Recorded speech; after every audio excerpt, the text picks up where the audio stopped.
Welcome to the deep dive. Today we're looking beyond the usual headlines about the U.S.-China tariff war. Right. Forget the surface level stuff for a minute. Yeah, we're getting into this really fascinating argument from a source we looked at. It suggests this whole economic battle wasn't exactly the, level playing field many assumed. The source makes a compelling case, actually, that China held these significant strategic advantages. It calls them China's three aces. Three aces. And these supposedly gave them a much stronger hand than maybe was commonly understood at the time. That's the core idea. The usual story is all about the tariffs, right? The tit for tat, the immediate impacts. Which sectors got hit, yeah. Exactly. But this source shifts that perspective. It suggests a deeper asymmetry, that China had these inherent strengths, not always obvious in the day-to-day trade news, but ultimately giving them a real edge. Okay. So our mission in this deep dive is really to unpack these so-called three aces. And try to understand why this analysis sees them as so, decisive. All right, let's jump into the first one then. Ace number one, U.S. Treasury holdings. The source labels this the financial sword. Okay. And it's pretty well known, isn't it, that China holds a lot of U.S. debt? A huge amount. The source we're looking at puts it around $800 billion currently, though it's been higher. Right. Now, the immediate thought, and you might be thinking this too, is wouldn't selling that off hurt China itself quite a bit? Damage their own reserves? Yeah, that seems like the obvious counterargument. And look, there's truth to that. A massive, sudden sell-off. Yeah, that would definitely have repercussions for their own finances. But the source argues the real power here isn't necessarily using the sword. It's the threat of using it. Ah, okay. So just the possibility is enough. Potentially, yes. In global finance, even a hint, a credible signal that a major player like China might start selling off U.S. debt. That alone can send serious jitters through the market. Jitters like what? What kind of impact are we talking about? Well, think about it. Rising interest rates in the U.S., potentially a weaker dollar? Which is still the global reserve currency, mostly. Exactly. So that causes instability way beyond just the U.S. The source points out how central U.S. treasuries are to the whole global financial system. It's like they hold this massive lever, pull it even slightly, and the whole structure could wobble. That's a good way to put it. And the source suggests this leverage itself signals a kind of shift in financial power, doesn't it? How so? Well, it means the U.S. isn't the only one whose actions dictate terms. A major creditor like China now has this tool, this potential influence on global stability that maybe wasn't there to the same degree before. And the source says this wasn't just theoretical, right? They actually Correct. did reduce their holdings during the tariff war. Yes, that's a key point. Between roughly 2018 and 2020, China's holdings apparently went down from about $1.2 trillion. Wow, that much. Yeah, down to that $800 billion figure we mentioned. The source calls it a slow leak. A quiet warning. Not a huge shock, but a steady signal. Exactly. It was like saying, look, we have this capability and we're prepared to use it carefully if things go too far. And the unspoken part of that warning is pretty serious. Very. The source highlights the risk of a domino effect. If China really started selling in a big way, would others follow? Like Japan, Saudi Arabia, maybe European banks. Precisely.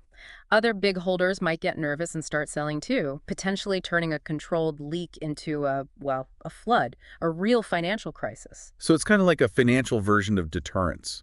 You don't have to launch the missile. Just showing you have it and might use it can be enough. That's exactly how the source frames it, this financial sword of Damocles. It hangs there as a deterrent, a powerful tool, even if it wasn't fully swung during the tariff conflict. Okay, makes sense. Let's move to ace number two then. Global manufacturing dominance, or, as the source puts it, the supply chain chokehold. Right. And this one feels very tangible, very real in our daily lives, doesn't it? It does. The source is pretty blunt here. It basically says the U.S. has outsourced the actual making of things. We design, we brand, but China builds. It's a stark assessment, yeah. But the argument is that this reflects decades of economic choices, decades of offshoring. And the key point regarding the tariffs Is that China didn't just have to, eat the tariffs. Yeah. Their strategic counter, potentially, was to restrict the flow of critical components. So not just making finished goods more expensive, but stopping them from being made at all. Exactly. Tariffs hurt margins, sure, but withholding essential bits and pieces, that can shut down entire assembly lines, even outside China. And the source gives some potent examples here. Rare earths. Crucial. For everything from military tech to your smartphone to EVs, China processes, what, over 80% globally? A huge bottleneck. And then pharmaceuticals. Even more critical, arguably. The base ingredients, the precursors for loads of U.S. antibiotics, other vital drugs, over 90% apparently come from China. Wow. And electronics, too, even if a phone says assembled in Vietnam or somewhere else. Often, the core components, the essential materials inside, still trace back to mainland China. So the idea that the U.S. could just, quickly bring all that manufacturing back home Seems unrealistic, according to this analysis. The source suggests it's a massive long-term undertaking. We're talking 5, 10 years, maybe more, for any significant reshoring to happen at scale. Because these supply chains are so deeply embedded now. Right. Embedded over decades, largely because U.S. companies chose to move production there in the 90s and 2000s, chasing lower costs. Yeah. So China essentially weaponized that reliance.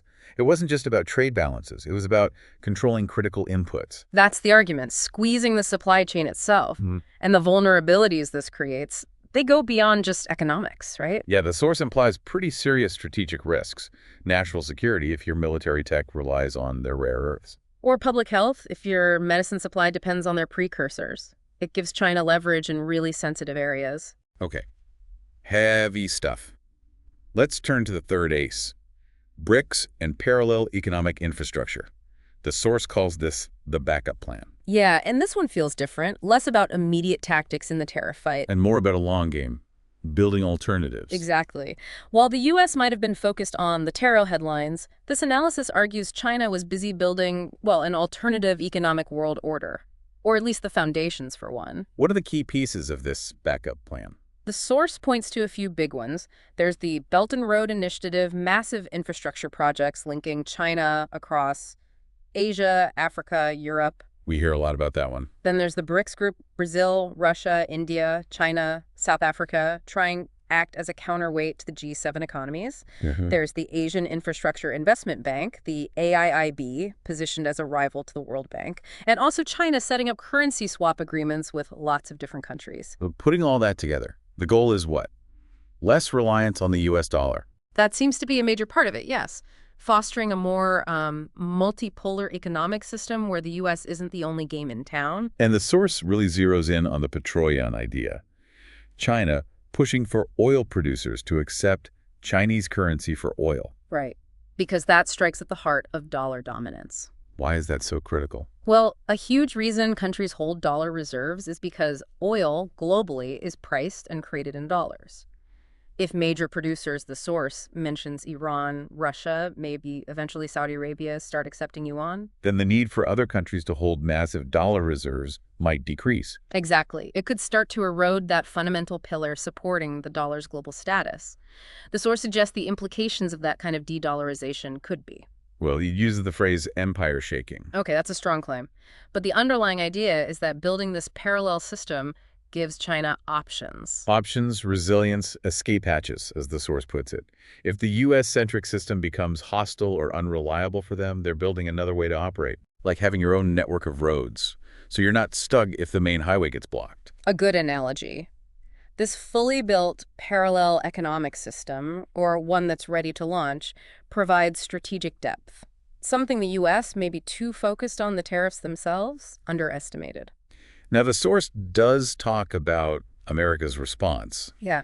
But it kind of frames it as relying mostly on just one big ace, right? Yeah, basically the dollar itself, its status as the global reserve currency. It mentions the U.S. consumer market and military power, too, but almost dismissively. Like secondary factors, maybe even bluffs.